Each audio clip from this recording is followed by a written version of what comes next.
ചമ്മന്തിപ്പൊടി തയ്യാറാക്കുന്നതിനായിട്ട് ഞാൻ ആദ്യം ഒരു പാത്രം അടുപ്പിലേക്ക് വെച്ചിട്ടുണ്ട്. അതിലേക്ക് കുറച്ച് വെളിച്ചെണ്ണ ഒഴിച്ചു കൊടുക്കാം. 2 ടേബിൾ സ്പൂൺ വെളിച്ചെണ്ണയാണ് ഞാൻ ഒഴിച്ചത്. ഇനി അതിലേക്ക് 2 കഷ്ണം ഇഞ്ചി അരിഞ്ഞത് ചേർത്ത് കൊടുക്കാം.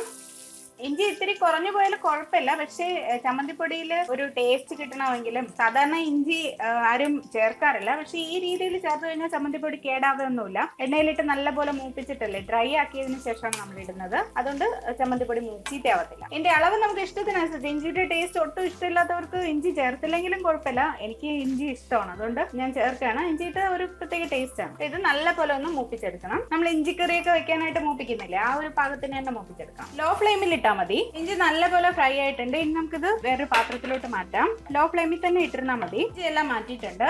ഇനി അതേ എണ്ണയിൽ തന്നെ കുറച്ച് വെളുത്തുള്ളി ചേർത്ത് കൊടുക്കാം. ഒരു 4 അല്ലി വെളുത്തുള്ളി മതിയാവും. പിന്നെ ഒരു 6-7 ചെറിയ ഉള്ളിയാണ്, അത് അരിഞ്ഞത്, അതും കൂടെ ഇട്ട് കൊടുക്കാം. ഇത് ഈ എണ്ണയിലിട്ട് ലോ ഫ്ലെയിമിൽ ഒന്ന് ഫ്രൈ ചെയ്തെടുക്കണം.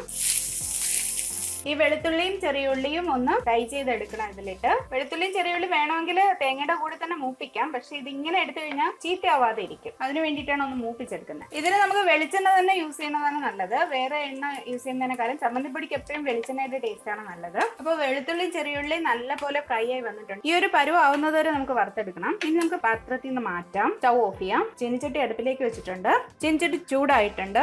ഇനി അതിലേക്ക് തേങ്ങ ഇട്ട് കൊടുക്കാം. ഞാനിവിടെ 3 മീഡിയം സൈസ് തേങ്ങയാണ് എടുത്തത്.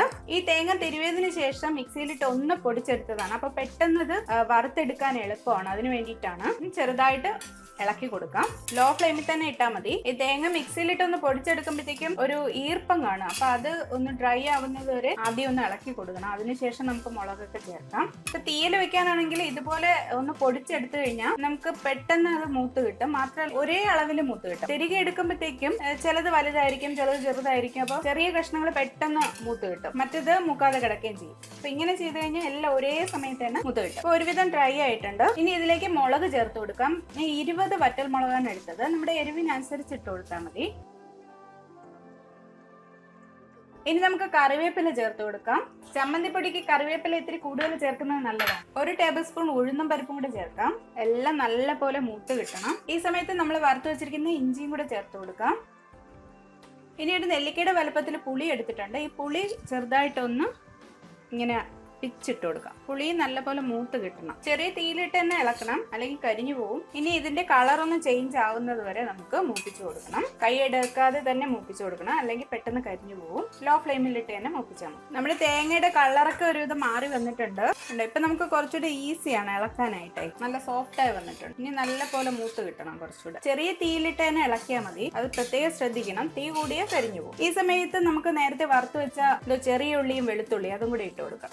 മുഴുവൻ കുരുമുളക് ഉണ്ടെങ്കിൽ ഈ സമയത്ത് ഇട്ട് കൊടുക്കുക. എൻ്റെ കയ്യിൽ കുരുമുളകില്ല, പൊടിയാണുള്ളത്. ഞാൻ പൊടിച്ചു വെച്ചിരുന്നു. അതുകൊണ്ട് ഇനി കുറച്ചുകൂടെ ഒന്ന് മൂത്തതിന് ശേഷം കുരുമുളക് പൊടിയും കൂടി ഇട്ട് കൊടുക്കണം. ഈ സമയത്ത് 1 ടീസ്പൂൺ ഉപ്പും കൂടി ചേർത്ത് കൊടുക്കാം. നമുക്ക് 1/4 ടീസ്പൂൺ കുരുമുളക് പൊടി ചേർത്ത് കൊടുക്കാം. നമ്മുടെ തേങ്ങ നല്ലപോലെ മൂത്ത് വന്നിട്ടുണ്ട്. ഇതിനകത്ത് ഇട്ടിരിക്കുന്ന ഉഴുന്നില്ലേ, ആ ഉഴുന്നൊന്ന് കടിച്ചു നോക്കിയാൽ നമുക്ക് അറിയാൻ പറ്റും ഇതിൻ്റെ മൂപ്പ്. ഉഴുന്ന് നല്ല മൂത്ത് കിട്ടിയിട്ടുണ്ടെങ്കിൽ പാകമായിട്ടുണ്ട്. ഇതിപ്പോൾ നല്ലപോലെ പാകമായിട്ടുണ്ട്. ഞാനിനി കുറച്ച് മല്ലിപ്പൊടിയും കൂടെ ഇടാണ്. ഇത് ഓപ്ഷനിലാണ്, അല്പം ഇട്ടാൽ മതി. ഒരു 1/4 ടീസ്പൂൺ. പച്ചമല്ലി ഉണ്ടെങ്കിൽ നമ്മൾ നേരത്തെ വറുക്കുന്ന സമയത്ത് കുറച്ചിട്ട് കൊടുത്താൽ മതി. ഒരു 4-5 മണി ഇട്ടാൽ മതി. നമുക്ക് 1/2 ടീസ്പൂൺ കായം കൂടെ ഇട്ട് കൊടുക്കാം. നല്ലപോലെ ഒന്ന് ഇളക്കിയിട്ട് സ്റ്റൗ ഓഫ് ചെയ്യാം. ഇപ്പോൾ പാകമായിട്ടുണ്ട്. നമുക്ക് സ്റ്റൗ ഓഫ് ചെയ്യാം. ഇനി ഇത് നല്ലപോലെ തണുത്ത് കിട്ടണം. അതിനായിട്ട് വേറൊരു പാത്രത്തിലോട്ട് മാറ്റി വയ്ക്കും. ചീനിച്ചട്ടി തന്നെ ഇരുന്ന് കഴിഞ്ഞാൽ ഇനിയും ഇത് കരിഞ്ഞു പോകും. അതുകൊണ്ട് ഇതിപ്പോൾ നല്ല മൂത്ത് പാകമായിട്ടുണ്ട്. അപ്പം നമുക്ക് വേറൊരു പാത്രത്തിലോട്ട് മാറ്റി വയ്ക്കാം. അപ്പം നമ്മുടെ ചമ്മന്തിപ്പൊടി തണുക്കാനായിട്ട് വെച്ചിട്ടുണ്ട്. ഇത് നല്ലപോലെ തണുക്കട്ടെ. നമ്മുടെ വറുത്ത് വെച്ചത് നല്ലപോലെ തണുത്തിട്ടുണ്ട്. ഇനി ഇത് പൊടിച്ചെടുക്കാം. അതിനൊരു മിക്സിയുടെ ജാറിലോട്ട് നമുക്കിത് ഇട്ട് കൊടുക്കാം. ചെറിയ ജാറിൽ കുറേശ്ശെ ഇട്ട് ഇതിൻ്റെ ഈ ഒരു പരുവം ആവുന്നത് വരെ നല്ല പോലെ ഇത് അരച്ചെടുക്കണം. ഇതിപ്പോൾ ഞാനൊരു പാത്രത്തിലോട്ട് മാറ്റുകയാണ്.